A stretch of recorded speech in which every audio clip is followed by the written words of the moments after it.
Lacan qui s'en va. Et Torossian se couche sur la balle. Oui, mais l'arbitre avait sifflé avant. Non, c'est pas méchant. Rien n'est méchant. Non, non, non, non. On n'avait pas entendu M. Bonnet qui était intervenu. Avec son sifflet, évidemment. Regardez la poussée biterroise. Formidable. Formidable. Et la balle. De manière, on va la sauver quand même. Oh là, c'est confus ça. C'est confus. Oui, mais M. Bonnet a préféré faire la mêlée avec l'avantage de l'introduction au Biterrois, alors qu'ils avaient récupéré cette balle au sol. Ils sont extraordinaires. Alors attention à Pestey, je vous dis tout de suite. Hein. Attention à Pestey. Regardez aussi Lacan, sur le côté fermé. Lacan. Ah non, il est pris. Ils y sont mis à 3, mais ils l'ont pris. L'international Lacan. Oh là, il est gentil, M. Bonnet. Il est gentil. Car sur la 15, il y a beaucoup de bannières qui avaient été au-delà du ballon. Toute la technicité, ou une des grandes technicités de Béziers, c'est cette fameuse récupération de balle au sol. Quand un joueur est plaqué avec le ballon à Béziers, il fait l'effort qu'il faut et collectivement les équipiers viennent protéger la balle au sol. Bournet là-bas. Bournet a réussi à botter, mais oh, c'est très près, oh, que c'est dangereux ça. Et M. Bonnet a sifflé. Oui, la balle a été contrée, là, l'introduction sera donc le pressing de Béziers est terrible, la Pierre. Terrible. Regardez, les supporters de Béziers sont déchaînés là-bas. À dire. C'est à dire. Non.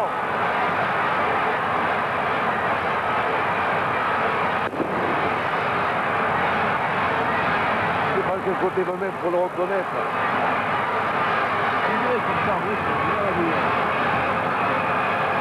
Le public hurle, déchaîné.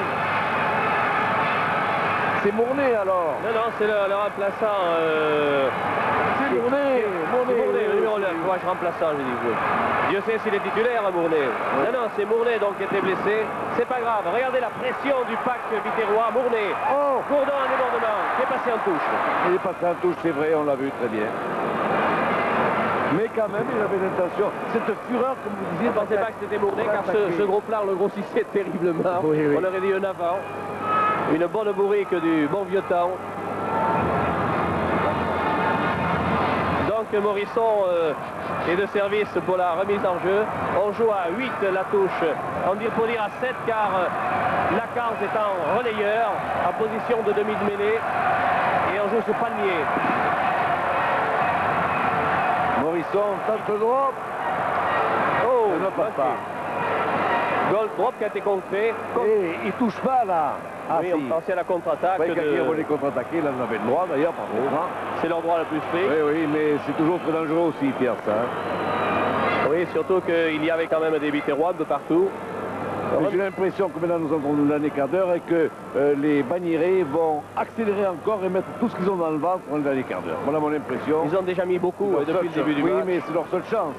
Face à Béziers. Morisson, Lacan, toujours en retrait. Lacan, lui, il en a encore sous les pieds, lui. Hein. Il a une vivacité, ce garçon extraordinaire. Voyez, la balle est au sol. Tout le monde y met le nez du côté de Béziers.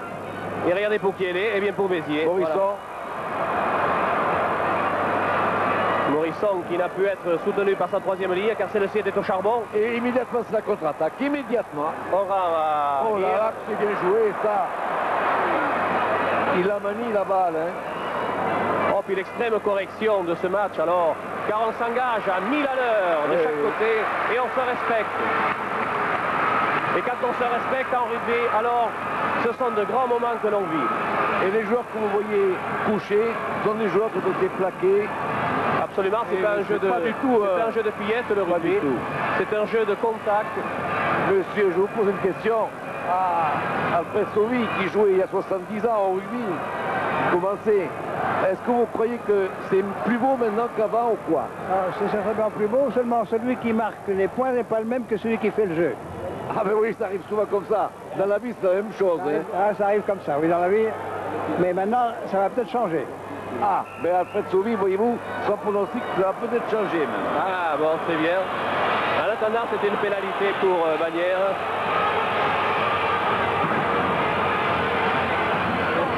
Jean-Michel Aguirre. Jean-Michel Aguirre a monté très loin et fort, se recule derrière sa ligne des 22, derrière la forteresse, derrière sa forteresse, et a essayé de trouver une touche qu'il trouve d'ailleurs, directe et valable. Ligne des 50 mètres. Il ne pouvait pas faire autrement, et il n'avait pas à faire autrement, car il y a quelques-uns qui manifestent un peu, je ne vois pas pourquoi, Patrick Faure, alors qu'il mène, d'abord qui mène au score, ses trois quarts étaient 40 mètres devant lui, je ne vois pas comment il pouvait aller les rechercher. Il a très bien joué, il a très bien fait. Il ne faut pas être excessif. Remarquez que s'il marquait un essai transformé, ça ferait 19. Attention à Dancla là-bas, qui va récupérer cette balle. Non, non, écoute. Oui, il préfère toucher dans son embut. Non, je dis, ils ne sont pas à l'abri d'un essai transformé, Béziers. Hein. Absolument. 13 et 6. Combien ça fait, Roger, 13 et 6? Ça fait 19, non? Et alors? Oh là là. Écoutez, je ne compte pas bien, mais là, jusqu'à 19, ça va. Vous savez compter jusqu'à 19, Roger, c'est déjà pas mal. Vous remarquerez quand même que Bagnères a joué beaucoup plus de remises de C22 que Béziers, ce qui marque la domination des Biterrois territoriale. Et incontestable, mais quelle belle réaction de Béziers. Chaque balle, quand il peut les jouer. Allez, donc là, on retouche dans l'embut. On reballe à Aguirre et on renvoie au 22, oui.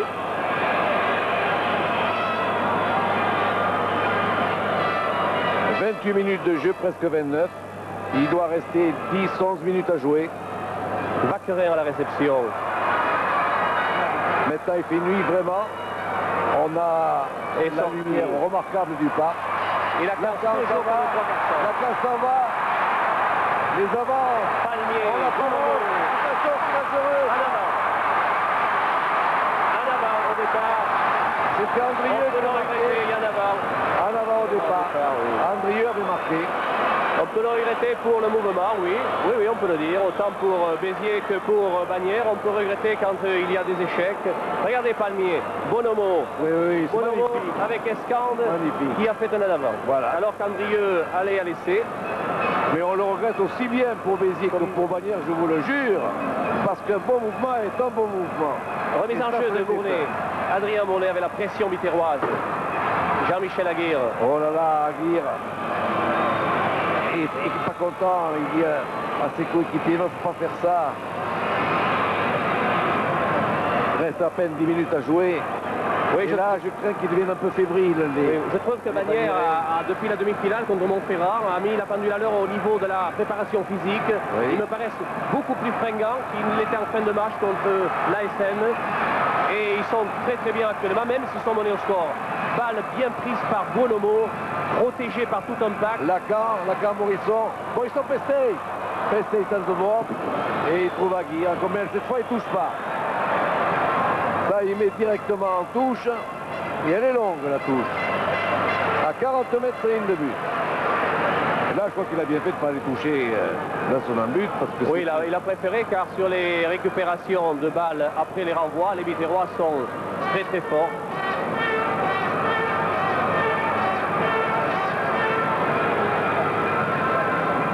Eh bien, Henri va peut-être nous dire combien il reste à jouer dans ce match. Oh, ils doivent jouer depuis 31 minutes ou 32 minutes.